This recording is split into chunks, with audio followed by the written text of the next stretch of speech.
তা আপনি যেহেতু অ্যাজ এ ইঞ্জিনিয়ার শিক্ষিত মেধাবী মানুষ এই ইন্ডাস্ট্রিতে কাজ করছেন, আপনি কি করাপশন দেখেন? Heavy metal. Heavy metal. কিছুদিন আগে শুনতেছিলাম চালের মধ্যে হেভি মেটাল আছে। Heavy metal everywhere. বাংলাদেশে জিরো অ্যান্টিবায়োটিকে ব্রয়লার মুরগি স্পেশালি পালন করা সম্ভব। এবং এটা নিয়ে যদি এখনই কাজ না করে বাংলাদেশি জাতি পঙ্গু হয়ে যাবে। বাংলাদেশের অর্থনীতি অনেক উন্নতি হবে, বাট ভোগ করার জন্য লোক থাকবে না। মুরগি এগুলা খাবার, মানুষ কি বলবে, কে কি মনে করবে? হ্যাঁ, যদি না পারি, অ্যা এগুলা এটা কি আমার কাজ কিনা? কারণ ট্র্যাডিশনাল তো বাংলাদেশের শিক্ষিত মানুষ মুরগির ব্যবসা করে না। তো সেই জায়গাটায় আপনি কিভাবে এখানে আসলেন এবং করে মোটামুটি একটা স্টেবল, স্কেলেবল বিজনেস দাঁড়া করায় ফেলছেন, সেটা কিভাবে? মানে ওই মানসিকতার জায়গাটা আমি বলছি।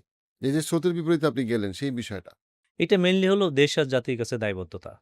কারণ আমরা যারা বুয়েটে পড়ি এদের পেছনে অনেক টাকা খরচ হয়। আমরা আমরা দেখতেই পারি যে প্রাইভেট ইউনিভার্সিটির যে কস্ট আর পাবলিক ইউনিভার্সিটির যে কস্ট এটা অনেক ডিফারেন্স। আমাদেরও একসময় মাইন্ডসেট ছিল যে আমেরিকায় চলে যাব।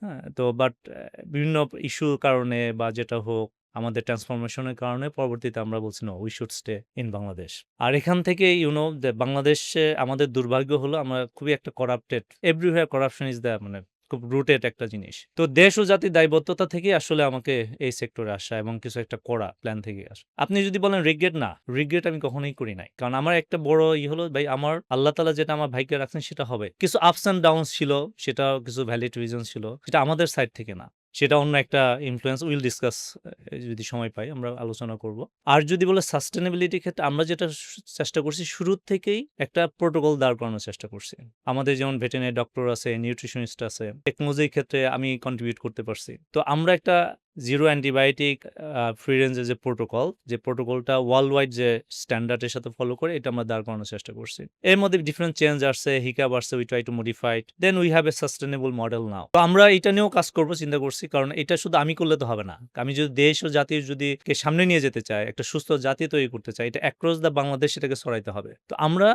চিন্তা করতেছি we are in discussion with the প্রাণী সম্পদ অধিদপ্তর। হ্যাঁ? তো আমরা এই প্রোটোকলটা ওনাদের ভেটেড করে আমরা চেষ্টা করব এটাকে বাংলাদেশে ছড়িয়ে দিতে ডিফারেন্ট পাইলট প্রজেক্ট নিয়ে। কারণ এটা নট অনলি কিভাবে আমরা রেয়ারিংটা করতেছে এর সাথে ফিডটাও ইম্পোর্টেন্ট। আমরা যে ফিডটা তৈরি করতেছি, যে ফর্মুলাটা তৈরি করতেছি, এই ফর্মুলাটা আমরা পাবলিকলি ওপেন করে দেব so that people can come forward and follow this protocol. এটা একটা হলিস্টিক অ্যাপ্রোচ। কারণ এটা শুধু আমি উৎপাদন করলাম সেটা না। এটাকে আবার বিক্রয় করতে হবে। কারণ আপনি যখন একটা প্রোটোকল, একটা চেঞ্জ ম্যানেজমেন্ট একটা বড় ক্রিটিক্যাল একটা জিনিস। যেমন আমি একটা জিনিস বলতে পারি যে, আমি যখন এই জিরো অ্যান্টিবায়োটিক এবং ফ্রি রেঞ্জ বিশেষ করে ব্রয়লার, দেশি মুরগি, colour bird people can accept. কিন্তু ব্রয়লার মুরগি জিরো অ্যান্টিবায়োটিকে পালা যায়, বিশেষ করে বাংলাদেশে, এটা কেউ বিশ্বাস করে না। ইভেন যারা এক্সপার্ট তারাও এটা বিশ্বাস করত না। প্রচুর বকাঝকা আছে, পাগল, এটা হবে না। But we have prove that যে ইয়েস ইট ইস পসিবল। আমার ডিটারমিনেশন ছিল বা আমি যেটা চিন্তা করতাম যে অন্য দেশে হলে বাংলাদেশে হবে না কেন? হ্যাঁ, কিছু চ্যালেঞ্জ থাকবে। চ্যালেঞ্জ তো সব জায়গায়। সবচেয়ে বড় চ্যালেঞ্জ যেটা হলো আমি তো একসময় চলে যাবো। এটাই বড় চ্যালেঞ্জ। আমি কি সবকিছু থেমে রাখতেছি? মানুষ তো মারা যাবে। কিন্তু কেউ কোনো কিছু কিন্তু বন্ধ রাখতেছে না। সবাই সবকিছু, হ্যাঁ, যেটা করার দরকার না সেটাও করতেছে। তো ওইখান থেকেই চ্যালেঞ্জটা নেওয়া এবং আমাদের কালার বার্ড ভালো ছিল। শুরুতে কালার বার্ড দিয়ে স্টার্ট করছি। দেন ব্রয়লার এড করলাম। এই ব্রয়লার এড করার পরে আমাদের কিছু ইনসিডেন্ট হইলো। ওই ইনসিডেন্ট হওয়ার পরে আমরা স্ট্রাগল করছি। কিন্তু আমাদের যে commitment towards the people, towards the country, এটা কখনো কম্প্রোমাইজ করি নাই। কয়েক বছর আমরা স্ট্রাগল করছি। Then we found the problem. Then we solve the problem. Now আলহামদুলিল্লাহ broiler is also okay now. So it's proven and tested that বাংলাদেশে জিরো অ্যান্টিবায়োটিকে ব্রয়লার মুরগি স্পেশালি পালন করা সম্ভব। তা আপনি যেহেতু অ্যাজ এ ইঞ্জিনিয়ার শিক্ষিত মেধাবী মানুষ এই ইন্ডাস্ট্রিতে কাজ করছেন, আপনি কি করাপশন দেখেন?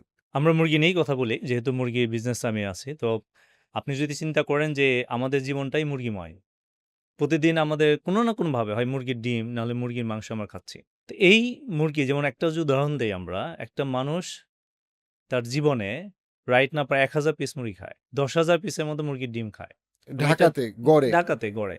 এবং এটা দিন, দিন বাড়তে থাকবে। তো একটা পর্যায়ে দেখা যায় ১০ বছরের মধ্যে ৩ গুণ ৪ গুণ হয়ে যাবে এটা। কিন্তু আমাদের এই জিনিসটা আমরা খেয়াল করি না। আমাদের একটা অভ্যাস যেটা হলো সামনে যা পাই তাই খেয়ে ফেলি। এটাকে তাহাক্কিক করা, এটা সোর্স খোঁজা, এটা কিন্তু আমাদের মধ্যে নাই। যে জিনিসটা বড় ইম্পোর্টেন্ট যে আমি যে জিনিসটা খাচ্ছি এটা আমার জন্য ভালো কিনা? এটা আমাকে সুস্থ রাখবে কিনা একটা বড় ইম্পোর্টেন্ট ফ্যাক্টর। এখানেই আমাদের জন্য চ্যালেঞ্জ। আপনি যদি মুরগি সেক্টরটা দেখেন, আপনি যদি অ্যান্টিবায়োটিকের ব্যবহার দেখেন, হরিবল। এবং হিউম্যানলি যেসব ইম্পোর্টেন্ট অ্যান্টিবায়োটিক এগুলো কিন্তু আমাদের মুরগিতে ইউজ হয়। আপনি দেখবেন নভেম্বরে এবং ডিসেম্বরে অনেক পত্রিকা অ্যান্টিবায়োটিক রেসিস্ট্যান্স নিয়ে কথা আসছে। আইসিইউতে অ্যান্টিবায়োটিক কাজ করতেছে না, হিউম্যানলি ইম্পোর্টেন্ট অ্যান্টিবায়োটিক কাজ করতেছে না। এবং আপনি যদি দেখেন এটা কিন্তু একটা নেক্সট সুপার প্যান্ডেমিক। আপনি করোনা হইছে, আপনি অ্যান্টিবায়োটিক খাইছেন কিন্তু। আমার করোনা হইছিল, আমি অ্যান্টিবায়োটিক খাইছি। করোনাতে কিন্তু মানুষ মরে না। মানুষ মরছে কিন্তু সেকেন্ডারি ইনফেকশনে। কিন্তু আপনি চিন্তা করেন, আপনার রোগ হইছে কিন্তু অ্যান্টিবায়োটিক কাজ করতেছে না। দ্যাটস দ্য অ্যান্টিবায়োটিক রেজিস্ট্যান্স এর যেটা প্রবলেম। কোনো অপশন নাই। বাংলাদেশে মুরগিতে প্রচুর অ্যান্টিবায়োটিক ইউজ হয়। বাংলাদেশে একটা কেন টার্ম অ্যান্টিবায়োটিক ইউজ হয়? আচ্ছা, বাংলাদেশে অ্যাজ এ মানুষ আমরা অ্যান্টিবায়োটিক কখন খাই? আমরা অসুস্থ হলে অ্যান্টিবায়োটিক খাই।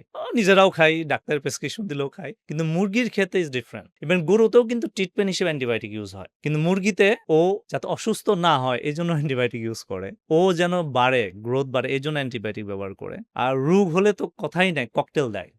ককটেল মিনস কয়েকটা অ্যান্টিবায়োটিক মিক্সড করে। এইটা ওর জীবনটাই অনেকটা অ্যান্টিবায়োটিকময়। বাংলাদেশে একটা টার্ম আছে antibiotic residue free. I am not sure এটা আদৌ মানে মেনে চলা হয় কিনা। কোনো অ্যান্টিবায়োটিকের যদি রেসিডিউ পিরিয়ড যদি ১০ দিন হয় ফর এক্সাম্পল, এবং এই মুরগিকে যদি আপনার ৭ দিন অ্যান্টিবায়োটিক দিতে হয়, কোর্সটা যদি হয়, তাহলে আল্টিমেটলি আপনি যেদিন থেকে অ্যান্টিবায়োটিক শুরু করবেন ১৭ দিনের মধ্যে এই মুরগি জব করতে পারবেন না। এখন ধরেন আপনার একদম বাংলাদেশে ব্রয়লার নরমালি এভারেজে ৩০ দিন পালে। যদিও আমরা ৪২ দিনে পালি। ট্র্যাডিশনালি ৩০ দিন পালে। ২৫তম দিনে যদি তার ঠান্ডা লাগে, তার কোনো রোগ হয়, তাকে যদি অ্যান্টিবায়োটিক দেয়, তাহলে আল্টিমেটলি তাকে কিন্তু ২৫ প্লাস 17 ডেজ। তার মানে কত দিন হয় এটা? ৩৫ আর ৪২ দিন। তার মানে ৪২ দিন বয়সে এই মুরগিটা জব করতে হবে।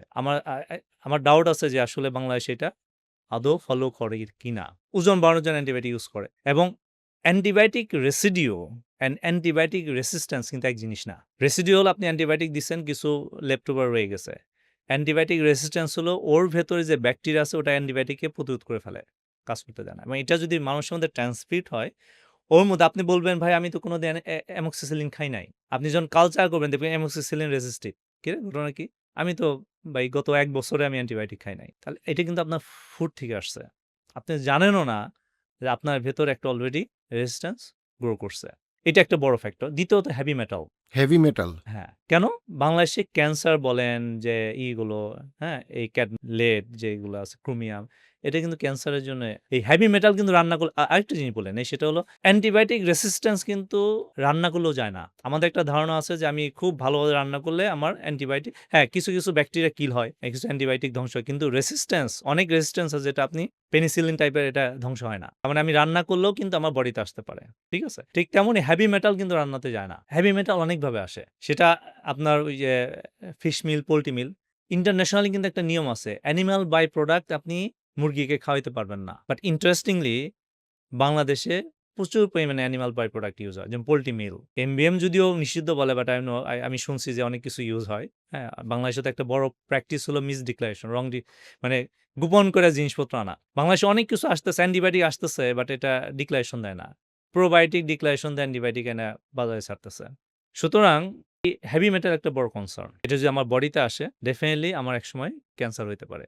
যেমন বাংলাদেশের মানুষ, কৃষকরা কিন্তু এখন ক্যান্সার আক্রান্ত। কারণটা কি? কীটনাশক। এখন কিন্তু ক্যান্সার বড়লোকদের রোগ না কিন্তু। এটা কিন্তু গ্রাম অঞ্চলে ছড়িয়ে গেছে। কারণটা কি? কারণ কিন্তু ভালো খায়। নিজে চাষবাস করে খাচ্ছে, নিজের বাড়ি মুরগি খাচ্ছে, কিন্তু তারপর ক্যান্সার হয় কেন? কীটনাশকের কারণে।